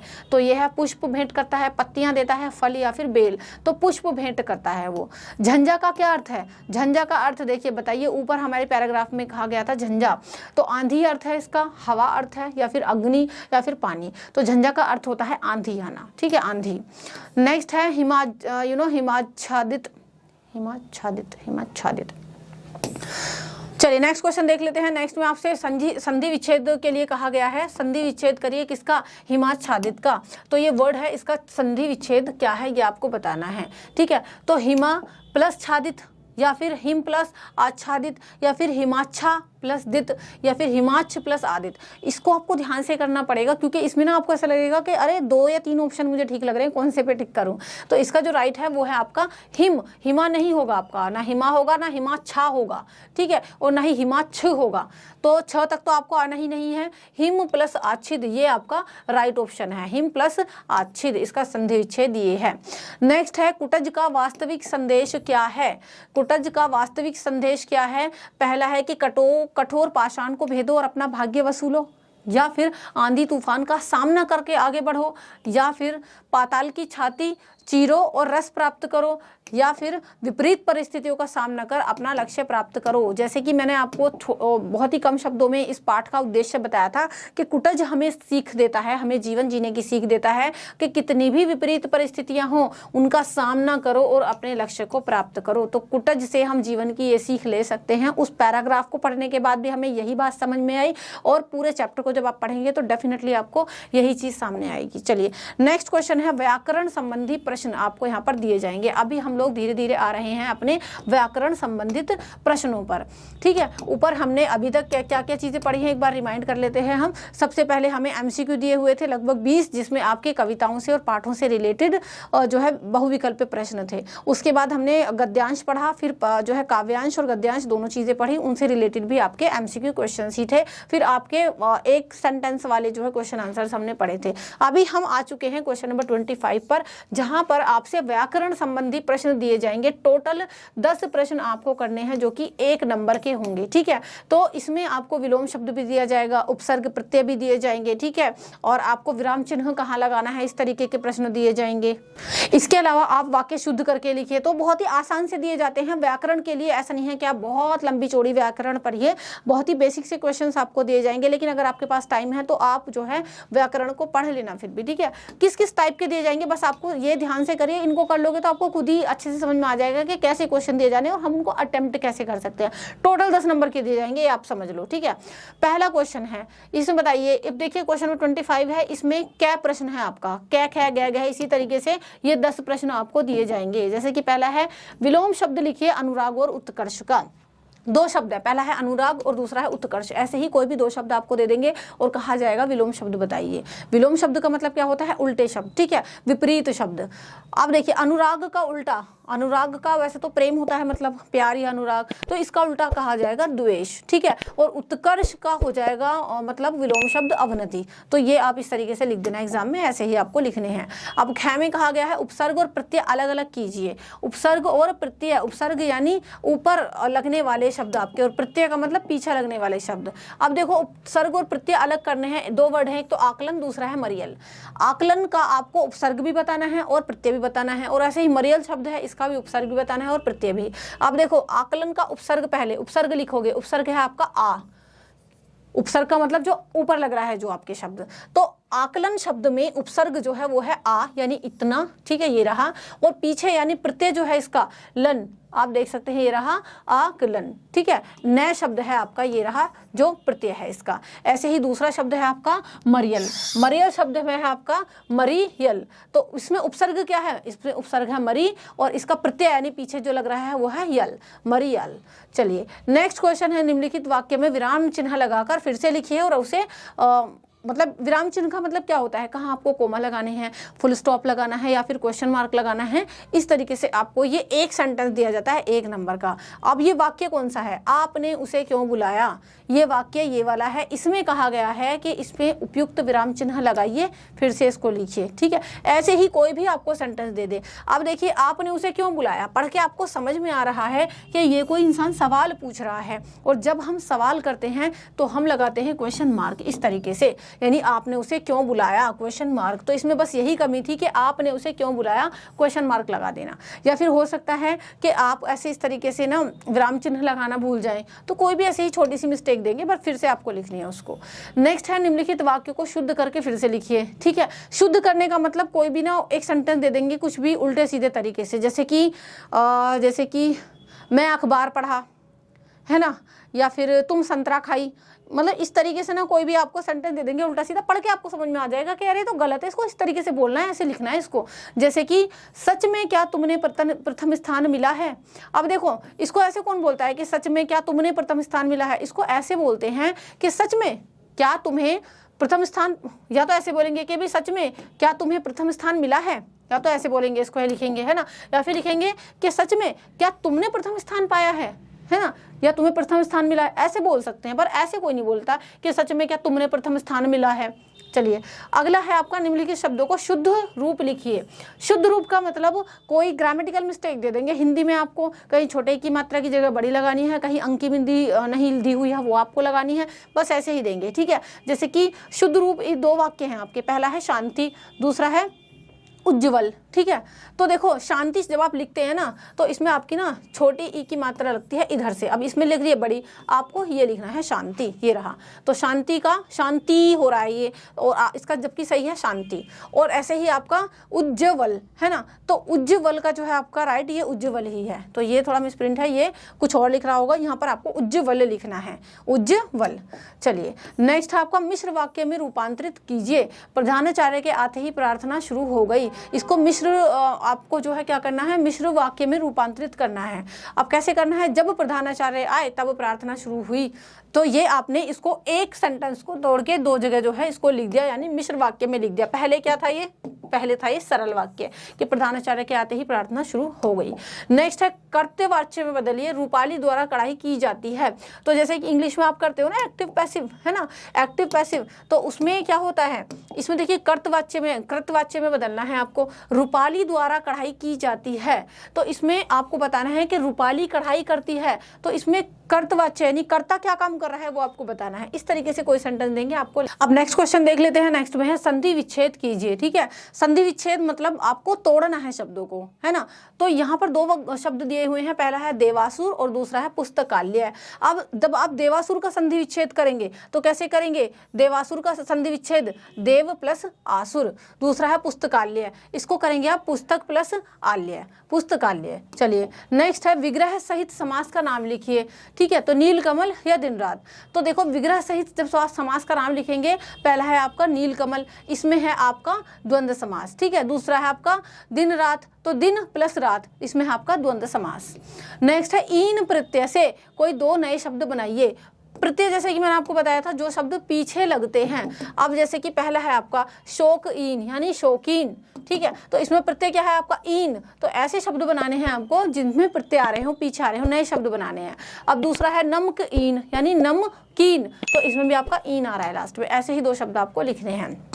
नेक्स्ट है आपका एक मुहावरा दिया जाएगा, जैसे कि आपने सुने भी होंगे कि नाच ना जाने आंगन टेढ़ा, बंदर के जाने अदरक का स्वाद, ऊंट के मुंह में जीरा, है ना। तो ये सारे मुहावरे होते हैं। इस ऐसे ही एक मुहावरा दे देंगे कि पहले तो इसका अर्थ बताओ, इस मुहावरे का अर्थ क्या है ना। अब अगर मान लो कहा जाए कि बंदर के जाने अदरक का स्वाद, तो ऐसा तो है नहीं कि बंदर को आप अदरक जो है चखा के देखोगे, है ना, ऐसा तो है नहीं। तो मतलब पहले पूछेंगे कि उसका अर्थ बताओ, है ना। तो मान लो ये दे दिया आपको ऊंट के मुंह में जीरा, पहले इस मुहावरे का आप अर्थ बताओ, फिर वाक्य में प्रयोग करो, मतलब फिर एक एग्जाम्पल भी दो उसका। जैसे कि ये दे रखा है ऊंट के मुंह में जीरा, इस मुहावरे का पहले अर्थ बताना है। अर्थ है कि किसी चीज का बहुत छोटा होना या फिर किसी चीज के मुकाबला कम होना, है ना, किसी चीज का बहुत छोटा होना, है ना। ऊंट के मुंह में जीरा, ऊंट इतना बड़ा होता है, उसके मुंह में अगर आप जीरा रखो तो उसका का पेट भरेगा, नहीं भरेगा। तो किसी चीज का बहुत छोटा होना या किसी चीज के मुकाबले बहुत कम होना। अब दूसरी बात ये बोली गई है कि भी इसका आपको वाक्य में प्रयोग करके भी बताना है ना, एग्जाम्पल भी देना है। वाक्य में प्रयोग करोगे, जैसे कि एग्जाम्पल है, जब मैंने अपने दोस्तों के लिए 10 रुपए का उपहार खरीदा तो वे बोले कि भाई ये तो ऊंट के मुंह में जीरा है। 10 रुपए का खरीदोगे तो बोलेंगे, फ्रेंड तो कुछ भी बोल देते हैं। चलिए नेक्स्ट है आपका क्वेश्चन के आमरण समस्त पद कौन से समास का उदाहरण है। तो ये द्वंद्व समास का उदाहरण है। तो समास से रिलेटेड क्वेश्चन भी आपको दिए जाते हैं, जिनके लिए आपको रूल्स पढ़ने पड़ते हैं। अब अगला क्वेश्चन है पर्यावरण शब्द स्वर संधि के कौन से भेद का उदाहरण है। तो देखो ये उदाहरण है संधि भेद का। ठीक है, नेक्स्ट है कुछ शब्द सर्वनाम किस भेद का उदाहरण है। ये जो कुछ शब्द है, कुछ शब्द जो है ना, वो सर्वनाम के आपके अज्ञात सर्वनाम का उदाहरण है। अज्ञात का मतलब हमें नहीं पता, कुछ शब्द। नेक्स्ट है रेखांकित भाग का कारक लिखिए, मतलब जो आपने रेखा के अंदर अंकित कर रखा है उसका आपको कारक बताना है। वह पेंसिल से चित्र बनाता है, तो पेंसिल इसमें क्या है, साधन कारक, यानी किसको साधन के तौर पर इस्तेमाल किया जा रहा है चित्र बनाने के लिए, पेंसिल को इस्तेमाल किया जा रहा है। अब इस प्रकार आपको ग्रामर में से 10 प्रश्न करने होंगे, MCQ टाइप के ही आपके होंगे ये, मतलब तो इस प्रकार आपको यहाँ पर 10 क्वेश्चन ग्रामर से करने के लिए दिए जाएंगे। चलिए अब हम बढ़ते हैं अपने नेक्स्ट क्वेश्चन की तरफ। ग्रामर का आपका 10 नंबर का हमने पूरा पार्ट कवर कर लिया है। एग्जाम में आपको इसी तरीके से दिया जाता है। नेक्स्ट क्वेश्चन है निम्नलिखित काव्यांश की प्रसंग सहित व्याख्या करिए। ठीक है, प्रसंग सहित व्याख्या का मतलब, अब यहाँ पर ना आपको 4 नंबर का ये प्रसंग सहित व्याख्या करने के लिए कही जाएगी। आपने जो अपनी कविताएं पढ़ी हैं, चाहे भरत का भातृ प्रेम हो या फिर कोई दूसरी कविता हो, उसका कोई भी एक काव्यांश दे देंगे और कहेंगे कि आप इसकी प्रसंग सहित व्याख्या करिए। अब प्रसंग का मतलब क्या होता है, प्रसंग में आपको बताना होता है कि यह काव्यांश किसने लिखा है, किस पाठ से लिया गया है, किस कविता से लिया गया है, इसमें क्या कहा गया है। और व्याख्या का मतलब कि आपको इसको सिंपल सी हिंदी लैंग्वेज में जो है खोल करके लिखना है। अब देखिए जैसे हम इसको पढ़ेंगे, सपनेहु देश कलेसु न काहू, मोर अभाग उदरी अवगाहू, बिनु समझू निज अग परिपाकू, और जरियूं जाए जननी कही काकू, हृदय हेरी हरऊ सब औरा, एक ही भांति भले ही भल मोरा, गुरु गोसाई साहिब सिय रामू, लागत मोही नीक परिणामू। तो ये जो काव्यांश है हमारा पूरा, पहले जब हम इस प्रकार कोई भी आपका काव्यांश किसी भी कविता से दिया जाएगा तो हमें उसका प्रसंग बताना पड़ता है। 4 नंबर का क्वेश्चन आता है आपका, प्रसंग में बताओ कि भी ये काव्यांश रामचरितमानस से लिया गया है, जिसमें गोस्वामी तुलसीदास उन्होंने उसको लिखा है, मतलब, और यह पद जो है सच्चे भक्ति भाव और भगवान के प्रति समर्पण को दर्शाता है। ठीक है, अब बता दो इसकी एक्सप्लेनेशन करके कि भी यह काव्यांश संत तुलसीदास की आत्मवेदना और जीवन के संघर्ष को प्रकट करता है, कवि सपनों में भी दोष ना लगने की बात करता है, जबकि वो अपने अभागे जीवन में डूबा है और वह अपने पापों के फल के परिपक्व होने की चिंता करता है। मातृ स्मृति, हृदय की हार और गुरु सियाराम के प्रति श्रद्धा भी यहाँ व्यक्त की गई है, जिसे कवि को सकारात्मक परिणाम की आशा है। तो यहाँ इन्हीं लाइन्स को इन लाइन्स को आपने खोल करके लिखना है व्याख्या के अंदर। ये आपका 4 नंबर का ऑप्शनल होता है। अगर इस वाली कविता का ये काव्यांश आपको समझ में नहीं आता, आप इसको स्किप करके दूसरी की तरफ बढ़ सकते हो अथवा में। जैसे कि यह है आपका, आया होगा ना जाने किस काम से वह, ना जाने कितनी बातें रही होंगी, मुझसे कहने को चली गई हैं सारी बातें भी लौटकर उसी के साथ रास्ते में। हो सकता है कहीं उसने पानी तक ना पिया हो, सोचा होगा शायद उसने कि यहीं मेरे साथ पिएगा। चाय कैसे लगता है इस तरह किसी का घर से लौट जाना। तो ये आपका एक है, ये भी इसमें आपको बताना है। यह काव्यांश घर से लौटते हुए इस कविता से लिया गया है, जिसको लिखा है सर्वेश्वर दयाल सक्सेना जी ने, है ना। और इस कविता में घर से लौटने की भावना और किसी प्रिय व्यक्ति के प्रति चिंता और आसक्ति को सुंदरता से दिखाया गया है। अब व्याख्या करनी है आपको, ये तो थोड़ा सा सिंपल ही है उस वाले के कंपैरिजन में, कि यह काव्यांश प्रिय व्यक्ति जब अचानक चला जाता है तो उसकी अनुभूति को व्यक्त करता है। कवि सोचता है कि वह किसी काम से आया था और उसके मन में कई बातें थी जो वो कह नहीं पाया। तो यह जो स्थिति है ना, वो कवि को बेचैन किए रखती है, जैसे वह व्यक्ति बिना कुछ लिए ही चला गया हो। अंतिम पंक्ति में कवि के मन में उस प्रिय व्यक्ति की अनुपस्थिति का दुख भी होता है और अकेलापन भी झलकता है, जो गहन भावनाओं का संकेत है। इस तरीके से आपको 4 नंबर का ही क्वेश्चन करना है। नेक्स्ट है क्वेश्चन नंबर 27 के निम्नलिखित प्रश्नों में से 2 प्रश्नों के उत्तर लगभग 50 से 60 शब्दों में देने हैं। ठीक है, अब यहाँ पर आपके ये एक तरीके से लॉन्ग क्वेश्चन कहे जा सकते हैं, ज्यादा लॉन्ग भी नहीं है और शॉर्ट भी नहीं है, बिल्कुल 50 से 60 शब्द यानी। ठीक है, तो इस तरीके से ये आपको 2 प्रश्नों के उत्तर देने हैं। 3-3 नंबर का एक क्वेश्चन है, दोनों क्वेश्चन आपको 6 नंबर के मिलेंगे। अब 3 प्रश्नों में से 2 के उत्तर आपको देने हैं, यहाँ पे आपको चॉइस मिल रही है। कविताओं को अच्छे से पढ़ लेंगे तो इनके आंसर भी आप दे पाएंगे। गोपियां कृष्ण की बांसुरी क्यों छिपा लेती हैं बताओ, और कृष्ण द्वारा गोपियों से बांसुरी मांगने पर उनकी क्या प्रतिक्रिया होती है, क्या रिएक्शन देते हैं वो। सूरदास द्वारा लिखित पद के आधार पर आपको लिखना है। अब देखो, जब अगर ये 2 नंबर का क्वेश्चन होता या 1 नंबर का क्वेश्चन होता तो बस इतना पूछ लेते कि बताओ गोपियां कृष्ण की बांसुरी क्यों छुपा देती है। लेकिन क्योंकि ये आपका 3 नंबर का एक क्वेश्चन है, इसकी वर्ड लिमिट भी लगभग 50 से 60 शब्दों की है, तो यहाँ पर आपको क्वेश्चन को कंबाइन करके दिया गया है, एक के साथ दूसरी बात भी पूछ ली गई है उसी क्वेश्चन से रिलेटेड। जैसे कि गोपियां कृष्ण की बांसुरी छिपा लेती हैं क्योंकि वे चाहती हैं कि कृष्ण उनकी ओर ध्यान दें और उन्हें प्रेम की भावना का अनुभव कराएं। ठीक है, आप अगर ये कविताओं को पढ़ोगे ना तो ये तो बिल्कुल डायरेक्ट वही हिंदी से हिंदी वाले ही क्वेश्चन है। ये ऐसा नहीं है कि आपको व्याख्या करनी है कि भाई वो काव्यांश दे दिया उसकी सिंपल हिंदी में व्याख्या करो। इनको अगर आप पढ़ लोगे तो थोड़ा सा बना करके भी लिख सकते हो। तो गोपियां कृष्ण की बांसुरी छिपा लेती है क्योंकि वे ये चाहते हैं कि कृष्ण उनकी ओर ध्यान दे और उन्हें प्रेम की भावना का अनुभव कराएं। जब कृष्ण बांसुरी मांगते हैं तो गोपियां जो है ना वो शर्माकर और लजाकर उसे नहीं देती, जिससे उनकी कृष्ण के प्रति गहरी भक्ति और प्रेम भी प्रकट होता है, दिखाई देता है। तो सूरदास के पद में ये भावना जो है वो स्पष्ट रूप से व्यक्त की गई है। नेक्स्ट क्वेश्चन है परशुराम के उपदेश। ये जो कविता है इसके संदर्भ में स्वतंत्रता का महत्व बताइए अपने शब्दों में। अब अपने शब्द का मतलब आप अपने शब्द में जब इस कविता को पढ़िए, थोड़ी सी हिंदी ईजी भी आप रख सकते हैं इसमें। तो परशुराम के उपदेश कविता में स्वतंत्रता का महत्व यह दिखाता है कि स्वतंत्रता केवल बाहरी बंधों से मुक्त होना ही नहीं है कि बाहर से हम पे कोई बंधन नहीं है, कोई रोक टोक नहीं है तो केवल हम इसीलिए स्वतंत्र हैं, नहीं, बल्कि मानसिक और आत्मिक जागरूकता भी है ना। अगर हम मानसिक रूप से आत्मिक रूप से जागरूक हैं तो भी हम स्वतंत्र कहे जाएंगे। यह हमें अपने अधिकारों के प्रति जागरूक करती है और संघर्ष करने की प्रेरणा भी देती है। स्वतंत्रता हमें अपने लक्ष्यों की ओर बढ़ने और अपने विचारों को व्यक्त करने की शक्ति भी देती है। अगर हम सच्चे मायनों में स्वतंत्र हैं तो हमें ये पता होना चाहिए कि अगर हम अपने विचार व्यक्त कर रहे हैं तो किस हद तक व्यक्त कर सकते हैं और किन शब्दों का उपयोग कर सकते हैं। चलिए नेक्स्ट क्वेश्चन है आपका कि भेड़िया, ये जो कविता है ना इसमें भेड़िया किस चीज का प्रतीकार्थ है। ये हमने जो है आई थिंक एमसीक्यू क्वेश्चन में भी आया था ये हमारा कि भेड़िया कविता में भेड़िया किस चीज का प्रतीकार्थ है, स्पष्ट आपको ये करना है। ठीक है, अब ये जो कविता है ना इसमें भेड़िया जो है वो प्रतीकारक रूप से उन लोगों का प्रतिनिधित्व करता है। भेड़ियों को किससे एक तरीके से कंपेयर किया गया है जो समाज में गलत तरीके से अपनी ताकत का इस्तेमाल करते हैं। ठीक है, उन लोगों के लिए भेड़िया शब्द एक तरीके से प्रतीकार्थ का दिखाता है। यह समाज के भेड़ियों को दिखाता है जो कमजोरों का शोषण करते हैं, जो भेड़िए के रूप में घूम रहे हैं ना, और कमजोर और बेचारे जो बहुत असहाय लोग होते हैं उनका शोषण करते हैं। तो भेड़िए का चित्र हमें ये समझने में हेल्प करता है कि हमें ऐसे लोगों से सतर्क रहना चाहिए और उनके खिलाफ खड़े होना चाहिए। तो इस तरीके से ये आपको 2 क्वेश्चन करने को दिए जाएंगे एग्जाम में 3 मार्क्स के। मतलब यहाँ पर ये 3 में से आपको 2 करने के लिए दिए जाएंगे। कविताओं को पढ़ लोगे तो आराम से इनको कर लोगे।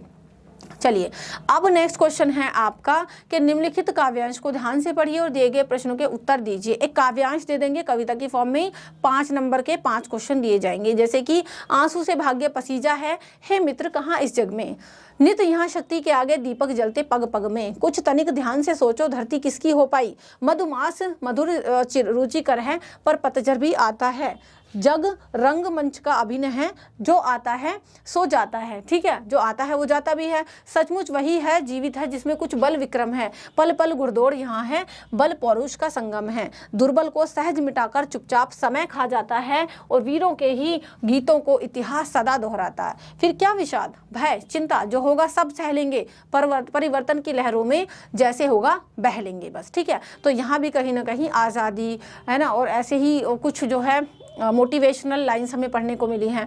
अब देखो पहला क्वेश्चन है, आंसू से भाग्य पसीजा है, इस पंक्ति का क्या अर्थ है। आंसू से भाग्य पसीजा है, ये रहा हमारा, स्टार्टिंग में ही ये दिया हुआ है। जब आप इसको पढ़ोगे तो बताओ क्या इसका अर्थ आप निकाल सकते हो कि भाई आंसू से भाग्य पसीजा है, कहाँ इस जग में, यानी इस जग में, इस दुनिया में कहाँ आंसू बहाने से हमारा भाग्य बदला है, बताओ। तो दुख और संघर्ष से भाग्य में बदलाव और नई संभावनाओं का ये संकेत है। नेक्स्ट है, इतिहास में किसका नाम अमर रहता है और क्यों, बताओ। तो वीरों का नाम अमर रहता है ना। तो ये रहा हमारा, यहाँ पर भी इसका आंसर आपको मिल जाएगा जब आप इसको पढ़ोगे तो, कि जो वीर लोग होते हैं ना उनका नाम अमर रहता है क्योंकि उनके साहस और बलिदान की गूंज रहती है। जग रंगमंच का अभिनय, जो आता सो जाता, इस पंक्ति के माध्यम से जीवन की किस शाश्वतता का उल्लेख किया गया है। तो देखो ये जो हमारा जीवन है ना वो अस्थिर है, स्थिर कोई भी चीज़ नहीं है, नथिंग इज परमानेंट, है ना। आपको पता है कभी भी कुछ भी किसी के साथ हो सकता है।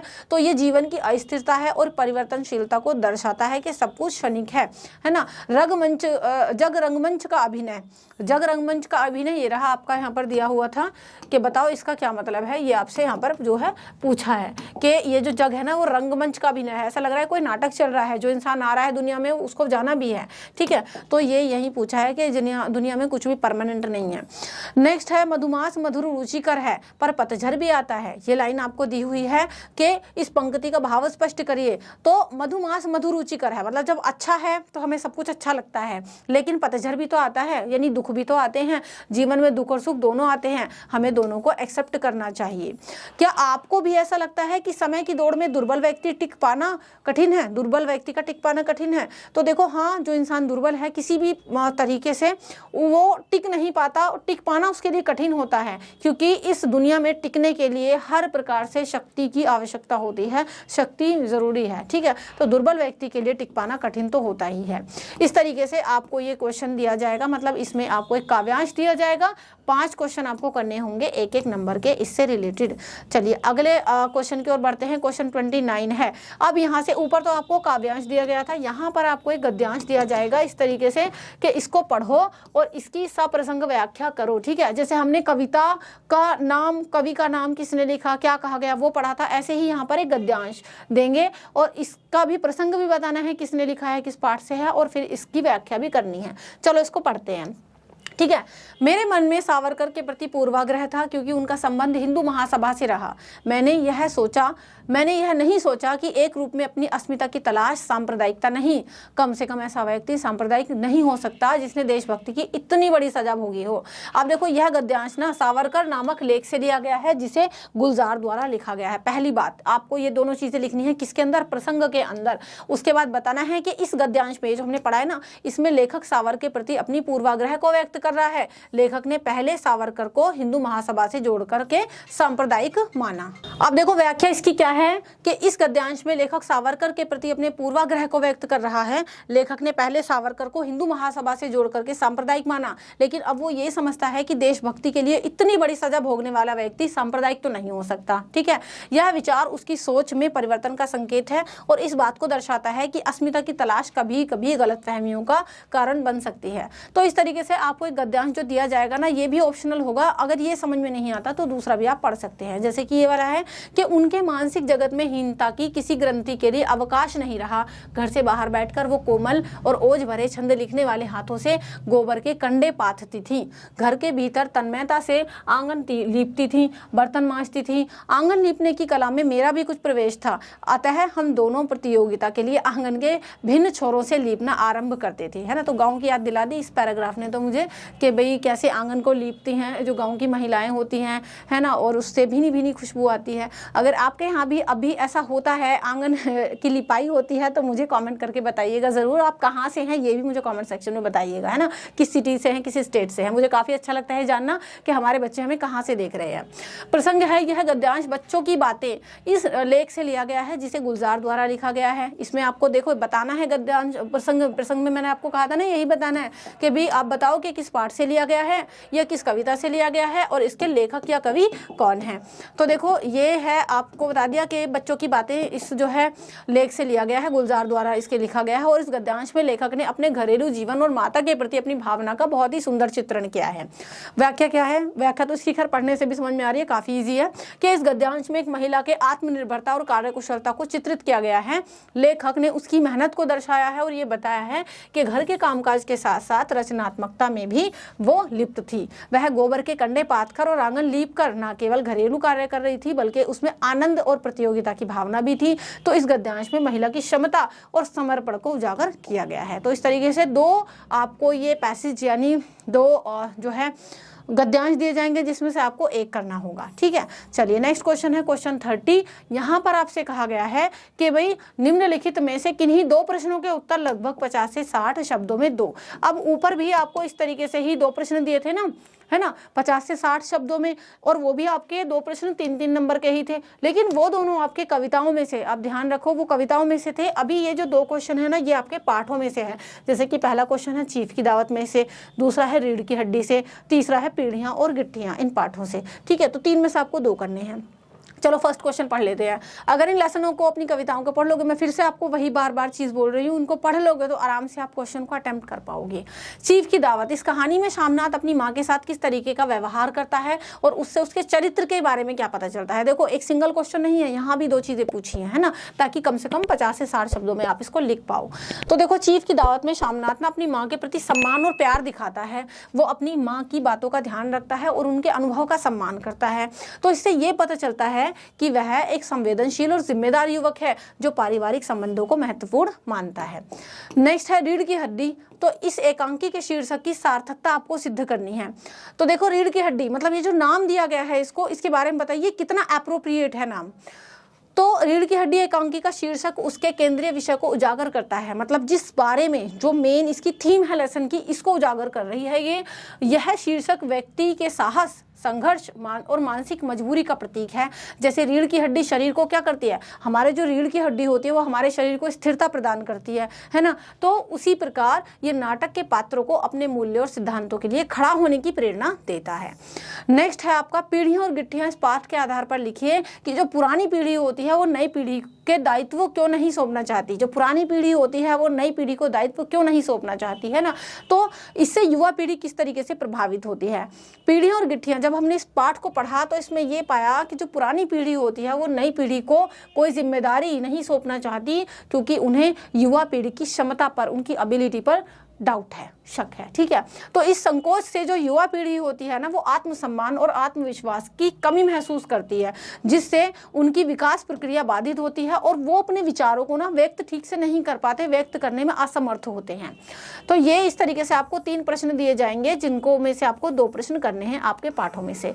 नेक्स्ट क्वेश्चन की ओर बढ़ते हैं। क्वेश्चन 31 है आपका। इसमें कहा गया है कि निम्नलिखित गद्यांश को ध्यान से पढ़िए और दिए गए प्रश्नों के उत्तर दीजिए। फिर से एक और गद्यांश आपका आ गया, लेकिन आई थिंक ये है आपका अपठित गद्यांश। ठीक है, जो पढ़ा हुआ नहीं है, आउट ऑफ द सिलेबस है।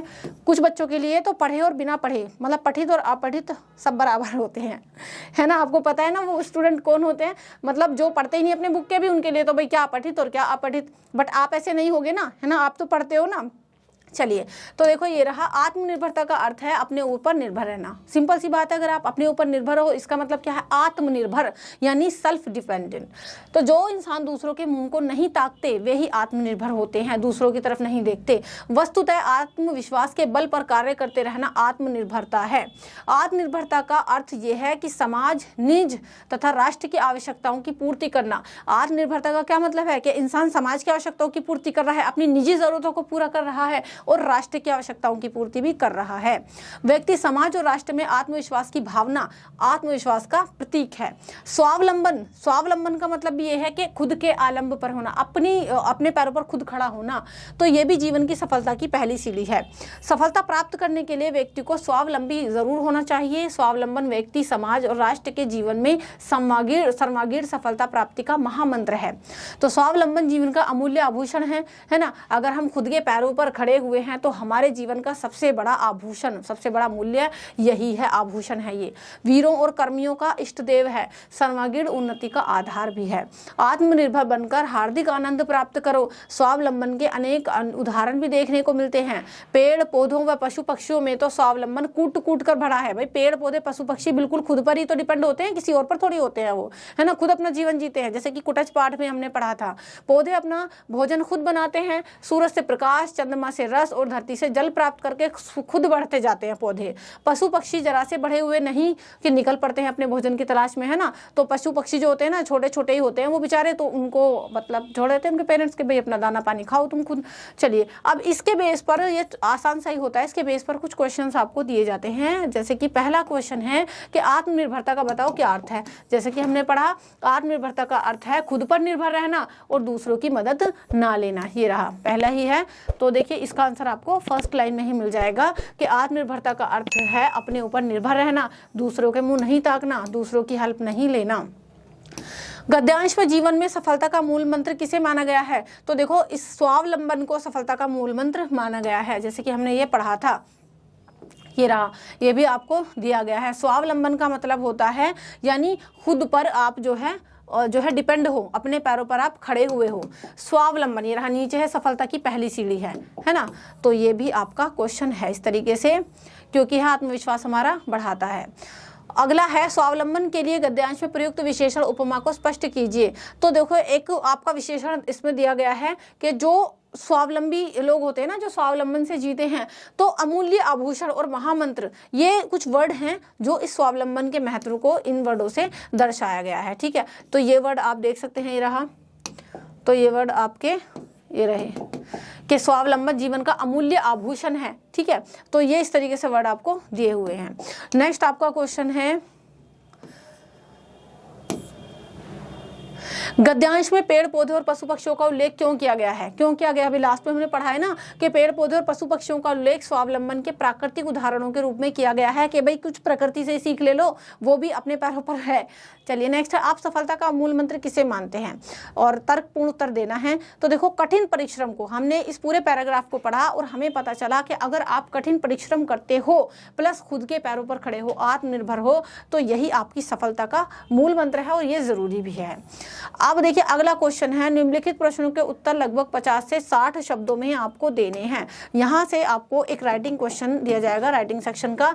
जैसे कि पहला क्वेश्चन है इसमें क्या है कि अखिल भारतीय शिक्षा एवं सांस्कृतिक परिषद के महानिदेशक की ओर से कार्यालयों में मोबाइल फोन पर होने वाले व्यय के लिए धनराशि की सीमा निर्धारित करने के लिए परिपत्र लिखिए। 3 नंबर का एक क्वेश्चन है, 3 नंबर के 2 क्वेश्चन दिए जाएंगे, एक क्वेश्चन कै में और दूसरा कै में। पहला कै वाला देख लेते हैं। कै में आपको बेसिकली परिपत्र लिखने के लिए कहा गया है, 3 नंबर का क्वेश्चन है, इसीलिए इसकी वर्ड लिमिट है आपकी 50 to 60 वर्ड। ठीक है, तो छोटा सा ही लिखेंगे, बहुत ज्यादा डीपली नहीं लिखेंगे। और जब आपने इसको पढ़ा कि भाई आपको क्या करना है, कार्यालय में मोबाइल फोन पर होने वाले व्यय के लिए धनराशि की सीमा निर्धारित करने के लिए पत्र लिखना है अखिल भारतीय शिक्षा और सांस्कृतिक परिषद के महानिदेशक की ओर से आपको लिखना है। ये देखो लिखोगे किस तरीके से, सबसे पहले आप परिपत्र लिखोगे, जब आप आंसर लिखोगे उसके बाद आप ऊपर अपना एक ऐसा पोस्ट लिख देना कि भाई अखिल भारतीय शिक्षा एवं सांस्कृतिक परिषद, ये लिख दिया। उसके बाद डेट डाल देना, जो भी आपकी दिनांक हो, परिपत्र संख्या, यहाँ पर कोई भी आप संख्या डाल सकते हो।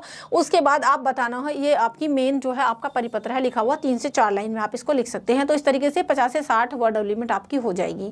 तो आपको बताना क्या है कि भी सभी कार्यालय प्रमुखों को सूचित किया जाता है कि कार्यालयों में मोबाइल फोन पर होने वाले व्यय की सीमा 500 रुपये प्रतिमाह निर्धारित की गई है ना। जो भी व्यय होता है मोबाइल फोन पर उसकी सीमा 500 रुपये हर महीने निर्धारित की गई है। इस राशि से ज़्यादा व्यय की स्वीकृति नहीं दी जाएगी। कृपया सभी कर्मचारियों को इस परिपत्र की जानकारी दें और उचित अनुपालन सुनिश्चित करें। इस प्रकार आप इसको लिख सकते हो। और धन्यवाद महानिदेशक, आपको यहाँ पर अपनी पोस्ट लिखनी है कि अखिल भारतीय शिक्षा एवं सांस्कृतिक परिषद, संस्कृति परिषद। अब देखिए कै का आप कर लेंगे, उसके बाद ना आपको ऑप्शन में दूसरा दिया जाएगा, इसमें है टिप्पणी लिखने के लिए कहा जाएगा खे में, ठीक है। तो जो भी आपको समझ में आए, परिपत्र समझ में आए वो लिख देना, टिप्पणी समझ में आए वो लिख देना, जो आपको ईजी लगे।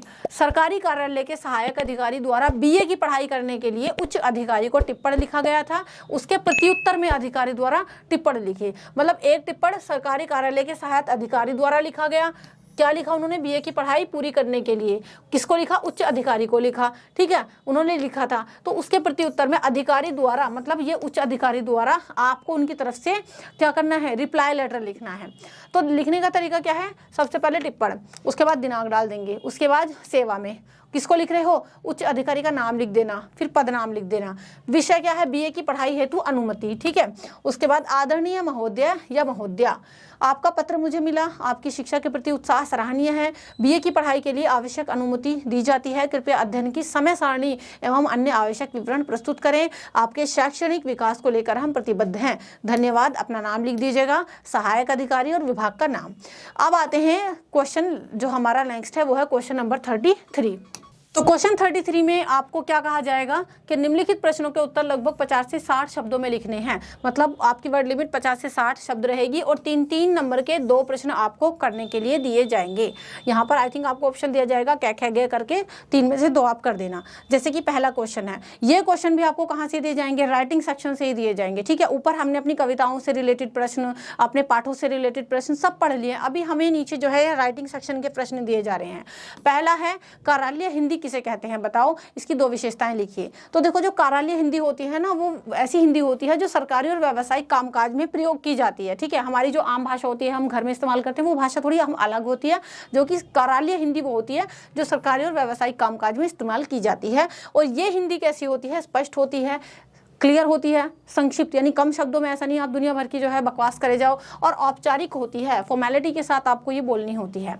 अब इसकी विशेषताएं क्या हैं, इसकी विशेषताएं, पहला स्पष्टता, जैसे कि हमने ऊपर ही पढ़ा कि स्पष्ट होती है। तो कार्यालय हिंदी में जानकारी स्पष्ट और संक्षिप्त होती है जिससे संचार प्रभावी होता है। दूसरी इसकी विशेषता यह है कि औपचारिकता से भरी हुई होती है, ठीक है। तो इसमें औपचारिक भाषा होती है और व्याकरण का सही इस्तेमाल किया जाता है जो पेशेवरता को दर्शाता है। अब अगला क्वेश्चन देख लेते हैं। अगला क्वेश्चन है कि संचार माध्यम में प्रयुक्त होने वाली हिंदी, ठीक है। ऊपर तो हमने कार्यालय हिंदी के बारे में बात करी थी। अगला क्वेश्चन आपसे कहा जा रहा है, तो देखो इसमें आपको ऑप्शन नहीं दिए जाएंगे, 2 ही क्वेश्चन है, ठीक है, क्या और क्या करके 3-3 नंबर के। संचार माध्यम में प्रयुक्त होने वाली हिंदी पर टिप्पणी लिखनी है आपको। मतलब जब संचार माध्यमों में हम हिंदी इस्तेमाल करते हैं वो कैसी होती है। संचार माध्यमों में हिंदी का प्रयोग तेजी से बढ़ रहा है। यह समाचार पत्र, रेडियो, टेलीविजन और इंटरनेट पर व्यापक रूप से उपयोग की जाती है। हिंदी की सरलता और स्पष्टता इसे आम जनता तक पहुंचाने में मदद करती है और इससे क्या होता है कि संवाद स्थापित करना यानी बातचीत करना आसान होता है और यह सांस्कृतिक समृद्धि को भी बढ़ावा देती है।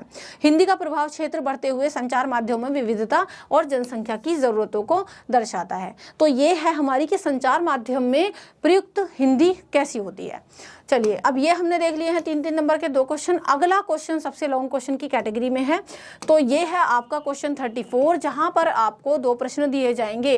पहले क्वेश्चन में कहा जा रहा है कि भाई मोबाइल फोन विभिन्न संचार माध्यमों का संवाहक है, सिद्ध करिए। 4-4 नंबर के क्वेश्चन है। वर्ड लिमिट भी आपको 80 से 100 शब्दों की रखनी है यहाँ पर, है ना। अब मोबाइल फोन के बारे में तो भी आराम से लिख लोगे आप, है ना। तो मोबाइल फोन जो है ना वो संचार माध्यम, किस किस तरीके से हम इससे जो है संचार के एज अ मीडियम के रूप में इसको इसको यूज़ कर सकते हैं। देखो मोबाइल फ़ोन के सारे फायदे बता दो अगर ऐसा क्वेश्चन आए तो। मोबाइल फ़ोन ने संचार के कई माध्यमों को एक ही उपकरण में समाहित कर दिया है। ये ना केवल कॉल करने की सुविधा देती है बल्कि आप SMS कर सकते हो, email, video call, social media platform use कर सकते हो like WhatsApp, Facebook and Instagram. तो इन सभी माध्यमों से भी संवाद स्थापित करने की, मतलब इन सभी चीज़ों से भी आप दूसरे लोगों से कनेक्ट हो सकते हो, है ना। तो मोबाइल फ़ोन इंटरनेट से जुड़कर जानकारी साझा करने, मैसेजेस भेजने, विभिन्न प्रकार की जानकारी तक पहुंचने का एक सशक्त साधन बन गया है। सशक्त मतलब शक्ति से परिपूर्ण साधन बन गया है। इसके ज़रिए हम चित्र, आवाज़ और वीडियो के माध्यम से भी संवाद कर सकते हैं, वीडियो कॉल कर सकते हैं, है ना, नॉर्मल कॉल कर सकते हैं, व्हाट्सएप कॉल कर सकते हो, है ना, जिससे यह विभिन्न संचार माध्यमों का एक समृद्ध संवाहक बनता है। तो इसके बारे में तो काफ़ी लोग अच्छा खासा पैराग्राफ लिख सकते हैं, है ना, कितना ही बड़ा क्वेश्चन दे दो। चलिए नेक्स्ट क्वेश्चन है कि गूगल द्वारा देवनागरी लिपि में टाइप करना कैसे सरल हुआ है। ठीक है, तो देखो गूगल द्वारा देवनागरी लिपि में टाइप करना कैसे आसान हो गया है। गूगल टूल्स जैसे गूगल इनपुट टूल ने देवनागरी लिपि में टाइप करना बहुत आसान बना दिया है। यह टूल उपयोगकर्ताओं को अंग्रेजी कीबोर्ड से टाइप करते हुए, आप अंग्रेजी कीबोर्ड से टाइप करते हो और देवनागरी लिपि में संचालित रूप से जो है परिवर्तित करने की सुविधा होती है ना। आप जो है क्या करते हो, आप जो है देवनागरी लिपि के अंग्रेजी में टाइप करते हो, हिंदी में कन्वर्ट भी हो जाता है वो। तो उपयोगकर्ता केवल अंग्रेजी में शब्द टाइप करते हैं और टूल उसे सही रूप में देवनागरी में प्रस्तुत करता है।